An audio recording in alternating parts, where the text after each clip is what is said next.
Ito ang masarap na ulam sa lugar ng Masbate, ang nilabog. Gusto mo bang matuto sa lutong ito? Tara, subaybayan mo yung aking video. Una, linisan ng maayos ang isda, tanggalan ng mga bituka at ulo. Pangalawa, ihalo ang isang sakong siminto. Joke lang mga amigo, pinapatawa ko lang kayo pagkapahitaw. At syempre, i-ready ang sibuyas, bawang at sili kasi yan ang pinaka-importante. At syempre, ang luya na rin pagkapahita. Pagkatapos linisan ng isda, isalang sa kahoy na nag-apoy-apoy. Pakuluan ng 1 taon para mas masarap at mas malasa pagkapahita. At syempre, hindi mawawala ang niyog na baog pagkapahita. At pagkatapos pakuluan ng isda, himay-himayin mo na amigo. I-separate mo na ang laman at ang buto para mas maganda pagkapahita. At syempre, double check mo yung ingredients mo, sibuyas, bawang, sili at luya. At syempre yung isda na hinimay-himay mo dapat okay na siya.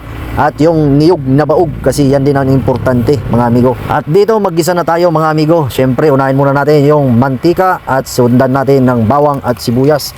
At isabay na rin natin lahat ng ingredients para naman mas masaya at mas malasa. At syempre mga amigo, ihalo na natin yung isda na hinimay-himay natin para naman mas madali na agad natin maluto ito. At syempre makain na rin pagkapahitaw. At pagkatapos na natin gisa, kumus-kumusin na natin ang niyog na baog kasi ito yung isasabaw natin para sa isda pagkapahita. At dito pinakuluan na natin ang niyog na baog mga amigo kasi isasalang na natin dito yung ating isda na hinimay-himay pagkapahita. At dito na nga pinakuluan na natin yung niyog na baog at sinabayan na natin ng tanglad agoy rode. At dito mga amigo, nilagay na nga natin yung isda na hinimay-himay. At pagkatapos mo lagay, ukay-ukayin mo mga amigo yung isda na hinimay-himay para mabilis maluto at makakain na tayo. At huwag mong kalimutan na timplahan ng asin at ng magic sarap ang niluto mo amigo para mas masarap. At ito na nga mga amigo, tapos na yung ating nilutong nilabog. Kainan na! So paano mga amigo, nasundan nyo ba yung ating video? Kung hindi, so paano yan? Ituturo ko na naman pagkapahita. So paano?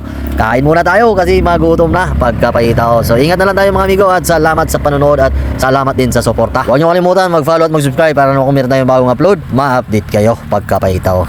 Umabot pa din sila.